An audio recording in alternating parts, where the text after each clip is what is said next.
Hey, good morning, everybody. It's Barbara Reese from the Bronx, and I had such a weird dream last night. That dream was epic. This dream was like, let me explain. It's like I was back in the day, and I was like part of this Broadway show. I don't know, and these two guys were like, oh, you want the part, you gotta sleep with us. And I'm like, no. And they had all my clothes. I don't know how I didn't take them off. I don't know what happened. They just had all my clothes. And I'm like walking out the street with no clothes on. And all of a sudden, like, I felt this euphoria come over me. And I'm walking, and everything just started turning into like the circus and like carnivals. And then I'm hearing that song, Hot Fun in the Summertime in the background.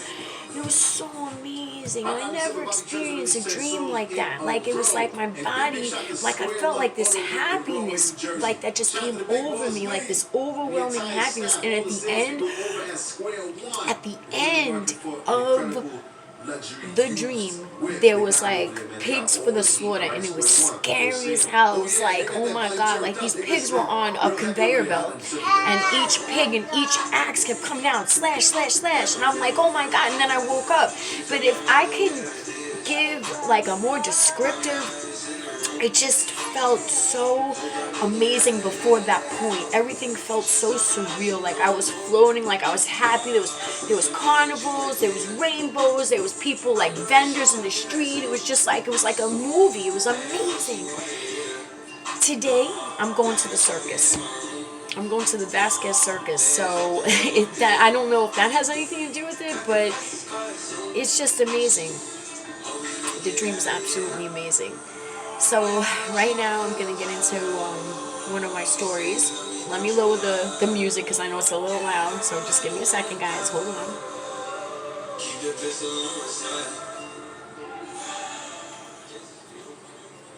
You like your pizza, baby? I'm feeding the baby fresh homemade pizza. You know, they say pizza, fresh pizza in the morning. Well, it's not really morning. Well, it is still technically morning. It's not early morning, but it's really good.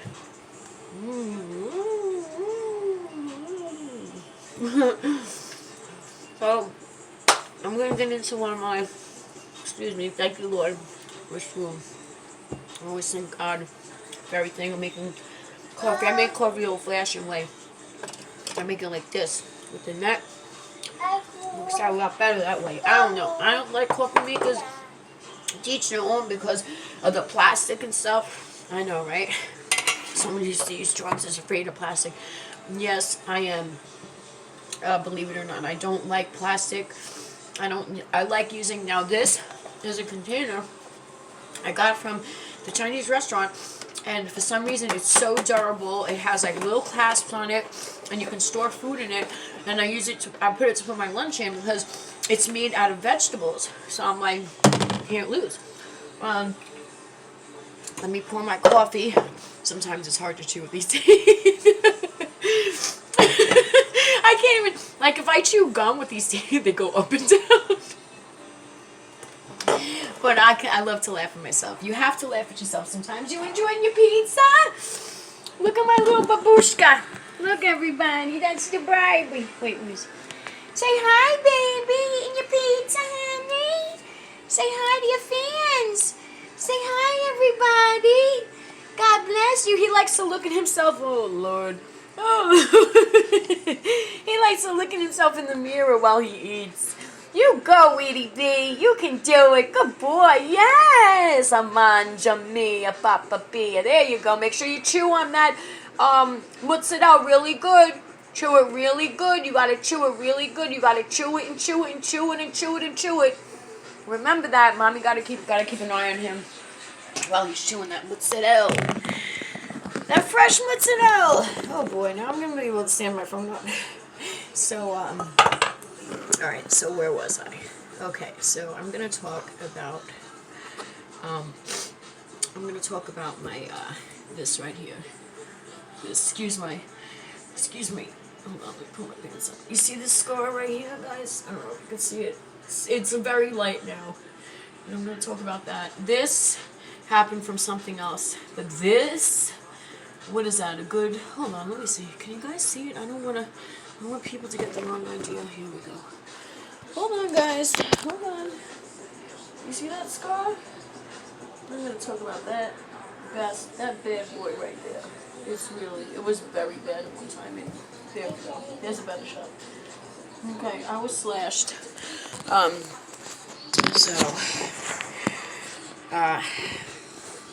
You know, when that happened, I told this story already, but what happened is the video I made was too long, and I'm learning. Shout out to my cousin Chrissy Caggiano, and all the Caggianos. Thank you for showing me how to, for giving me the app and stuff. I downloaded it, and I appreciate that, because for some reason I get so confused with this technology. Like, I don't know, it doesn't, I'm not good with it, put it to you that way. But I'm learning. I'm a fast learner. So hopefully, I'll catch on. But I downloaded the app where you cut it up into pieces. There's one video that's in Google Gallery, and that's the video. And for some reason, when I downloaded the app, it says we need access to your files, but it didn't go into that file. So now I have to figure out how to put that file in there, because once that video's in there, it's gonna be good. So what happened with this was, as you know, I used to hustle in Hunts Point for about, I'd say, a good 15 years. And it was about 12 midnight on empty blocks. It was only me and a couple other girls out there. And what happened is it was cold outside and there was barely anyone out there.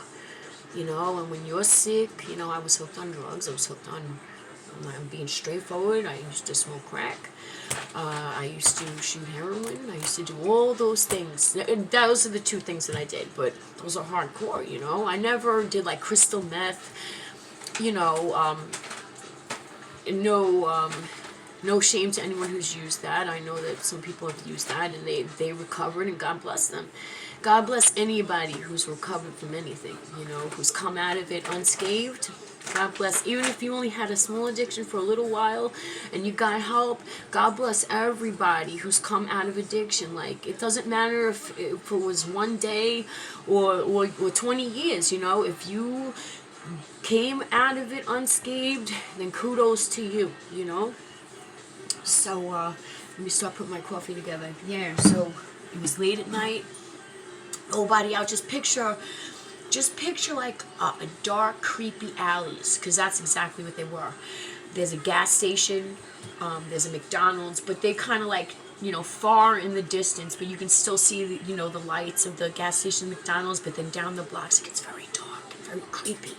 So I'm walking down this block and this guy comes up in his car, and for something I should have took my intuition. I should have listened to that inner voice, because I got in his car and he looked like Freddy fucking Krueger. God forgive my language. He looked like Freddy Krueger. He had craters. No offense to anybody who had. I'm just saying this is his physical appearance. He was very scary looking, not because of the craters.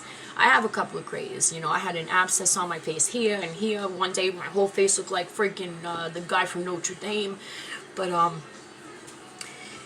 very, very scary looking, and I got into his car, I sat next to him, and I'm looking at this guy. I said, oh boy. I said, something's wrong. So we get to this back alley, and he had a hearing aid, so he was hearing impaired. That's fine. You know what I'm saying? The craters, the hearing impaired. He just had a way about him that was scary. Very, very scary. So I started talking to him. I said, oh, it's cold outside, right? I said, because my street name was Vanessa. That's my middle name. I said, hi, how you doing? My name is Vanessa. What can I do for you? I was hustling, so you get the picture. I don't have to paint one for you. This is what happens when someone is, out there, and, I wasn't always that girl, I had children that I lost, and I lost them unjustly, and I wound up out there because of that. And I didn't care anymore about my life at that point after I lost my kids. I lost my kids because I was being abused. I didn't do drugs. I never did a drug with my first two children, never. And I do not do drugs with my son here. I got pregnant on the street. and I found out I was 5 months pregnant, but that I told that story already. But anyway, so I'm sitting next to the guy, and I'm getting chills up my spine, and I'm looking at him, and he looked at me, gave me this smile like he like a killer. Like a killer. He took out a razor. That razor was so sharp that the street light, the little street light that was there, the one little street light, bounced off the razor and blinded me. That's how sharp. He probably went there and sharpened that shit before he picked me up. Because that shit was so sharp that it blinded me. So he took that, he put it to my throat, right? And I'm like, I've been in situations like this prior to this. But the guy I didn't know, when someone has a knife to your throat, you're not, when they're behind you and they're like this, you're not, turned out when the guy was done raping me, it was a plastic fucking knife. That's another story. But, so he has it to my throat. And I'm like, okay, process of thought, survival instincts. I'm like, how am I going to get out of this? God bless you. I don't like telling these stories when he's awake, but something compelled me to do this now. So, he has it to my throat, and all of a sudden a car comes down the street. And I was able to turn my head just so, and I'm like, oh, it's the police. He took the knife off my neck, and I jumped out of his car, and as I jumped out of his car, he slashed my back, boom, slashed my back, and all I felt was pressure, and I didn't think anything, and he took off. And as I'm walking, it didn't bleed.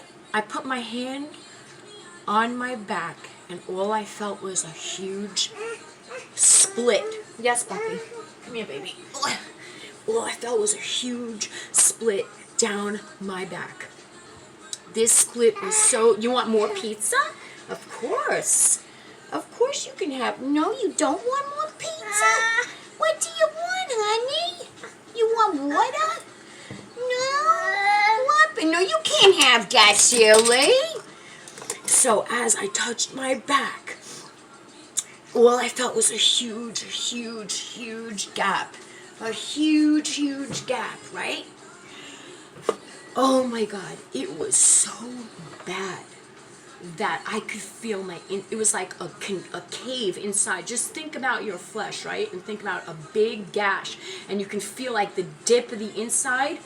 Oh my God, it was horrible. I was just like, but then again, at that same moment, all I did, one of my friends was out there. I was walking. There was other people in the street. They were looking like, "Oh shit, yo, your back is split open. Your back is split open."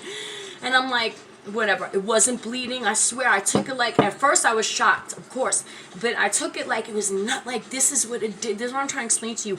If that happened now, of course I'd be like, "Oh shit, I go to the emergency room." But when you are addicted to drugs, you don't care. All you want to do is get high. And that's all I wanted to do. So right after that happened, my friend came up. She's another street girl. Okay, her name was Mary Ellis. She's like, here's a scarf. She took the scarf off her head, and I tied it around my back. I walked around for hours like that. It didn't bleed, and I'm telling you, it was so deep. By the grace of God, I did not bleed to death. By the grace of God. I'm telling you, this was so deep. It was like a cave in the middle of my back. So I'm walking, and I got this scarf tied around my back, and I'm acting like it's nothing, and I'm going to clubs, and I'm just doing my thing, and I ran out. I go to my friend's place. He owned a steel fabrication shop. He used to give me money. I went into his shop, right? He didn't know. I was like, I need $40. I used to come up with the crazy stores. I need $40. I gotta buy something. Crazy drug addict stories. That's what it is. He's like, okay, I gave you $40. He liked me,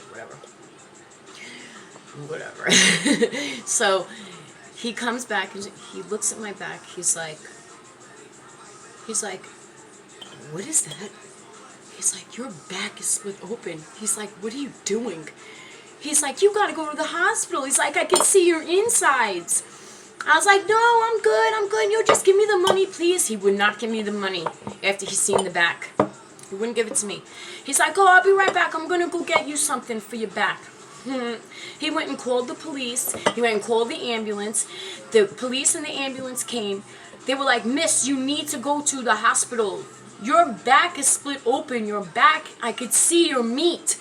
Okay? They're like, how are you not bleeding? I said, by the grace of God. I said, I don't know. I was like, I'm good. I'm going to the hospital later. I said, I'm good. They're like, miss, you need to go to the hospital now. They handcuffed me to the ambulance and brought me to the hospital, Lincoln Hospital, where my other baby was born, where my 12-year-old was born. And I remember being on the MRI table, and all I'm thinking, oh, I want to go out, I want to smoke, I want to do drugs. I didn't care. That's what addiction does. You just don't care. I didn't care about my life then. I didn't have my kids.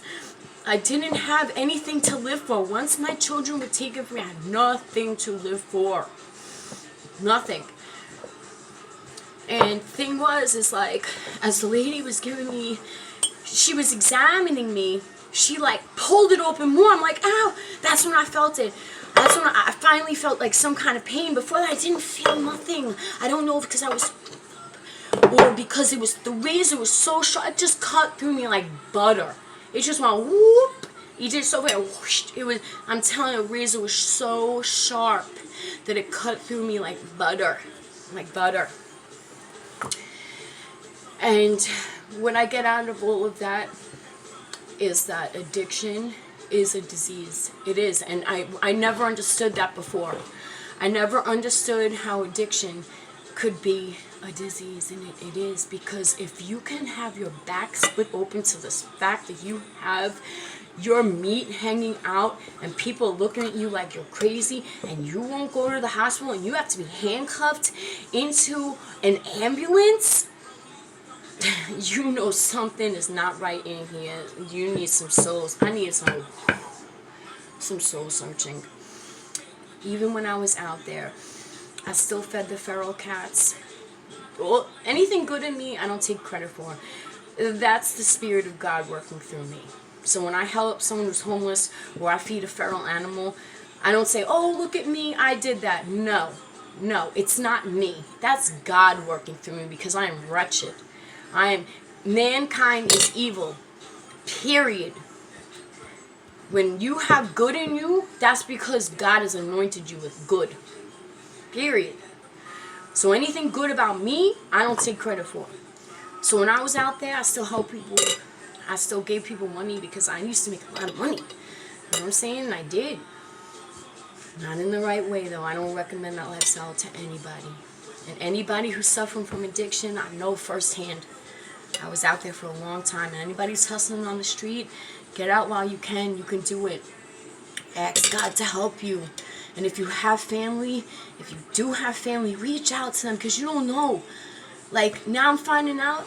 Now, I've been known for a minute, but for a minute now I know that if I would have reached out to certain family members, they would help me. Like my cousin Chrissy, the Caggianos, I know they all would have helped me. They didn't know what was going on. They didn't know. But it's almost up to 20 minutes, guys.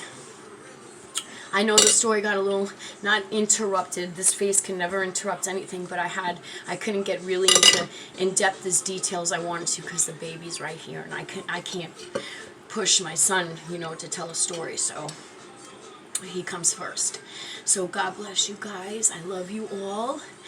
And like I said, you're all in my prayers. And thank you, Chrissy, for helping me with that app. I appreciate it. I love you. God bless you. Ciao. Bye.